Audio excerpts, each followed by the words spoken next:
Hello বন্ধুরা, আজ বসলো শিবরাত্রি। তো আমি সকালে ঘুম থেকে উঠে নিয়ে আগে নিতে শুরু করছি। তো আগে নিপা হয়ে গেলে আমি ঘরটা নিয়ে ফেলেছি। তো নিপি করে আমি চলে গেছিলাম স্নান করতে। স্নান করে চলে এসেছি। তাই এসে নিয়ে আমি দেখো আগুন ধরান দিয়েছি চুলাতে। তো আগুন ধরেছিলাম তো প্লাস্টিক দিয়ে ধরান দিয়েছি। তো এদিকে আমি স্নান করে আসিনি, আটাটা সানিয়ে রেখেছিলি আর ঢাকা দিয়েছিলি কেন বলি কিছুটা নরম হবে কানাটা। তো এদিকে আমি চাকি বুল্লাগুলো ধুয়ে রেখেছিলি। তো চাকি বুল্লা দেখছি আসলে শুকাই গেছি। তো বলি চলো এবার পুড়িগুলো বোনা যাক। তো এদিকে আমি পুড়ি বেলতে শুরু করে দিয়েছি।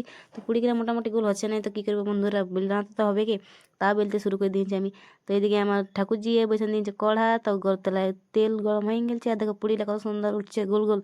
তো আজকে আমরা বিনা নুনের পুরি খাবো, কারণ আজকে আমাদের উপাস। তো উপাসের দিনে তো নুন খাতে নাই, তো ওই জন্য আজ বিনা নুনের পুরি হচ্ছে। আর তো আজকে বন্ধুরা আমরা আজ পুরিগুলো আগেই বলে নিয়েছি, কেন এখনও পূজা করতে যাই নাই, কেননা বলে পূজা করে আসে ঝামেলা হবে। তো এদিকে আমি পূজা করার জন্য রেডি। আর দেখো ছোটো বাবু নিয়ে কেন তরা করছি বলে দেখি একটু কেমন দেখাচ্ছে। তো কালো মানুষ বন্ধুরা কেমন দেখাবে। তো ফাইনালি আমার গোতনিও রেডি হয়ে গেছে, আর এদিকে আমার দিদিও রেডি হয়ে গেছে। আজকে দেখো বড় বাবুও রেডি হয়ে গেছে। আর এদিকে আমার ছোটো ছেলেটাকে দেখো লিপস্টিক লাগাই কেমন তো ভালো সুন্দর দেখাচ্ছে। আর নিবুড়ি জল রেডি। তো এরা চললো মন্দির আগে আগে। আর দেখো এবার আমরা সবাই চললি মন্দির। তো বন্ধুরা সবাই চললি এবার মন্দির পূজা করাতে লাগে। তো আমি আর ছোটোবাবু চলছি পেছে পেছে, কারণ আমরা ছোটো তো আমরা আগে পেছে থাকি। তো ফাইনালি পৌঁছে গেছি আমরা মন্দির। তো মন্দিরে আমাদের পূজা হয়ে গেছে। তো পূজা হওয়ার পরে এখানে ভোগ দিয়ে আছে। তো ছোটোবাবু বড়োবাবু সবাই চলে গেছে ভোগ নিতে লাগে। তো ভোগ টোগ নিয়ে আমরা চললি ঘর, আর আমি আর ছোটোবাবু চললি পেছে পেছে, কেন আমরা ছোটো তো আমরা পেছেই থাকি।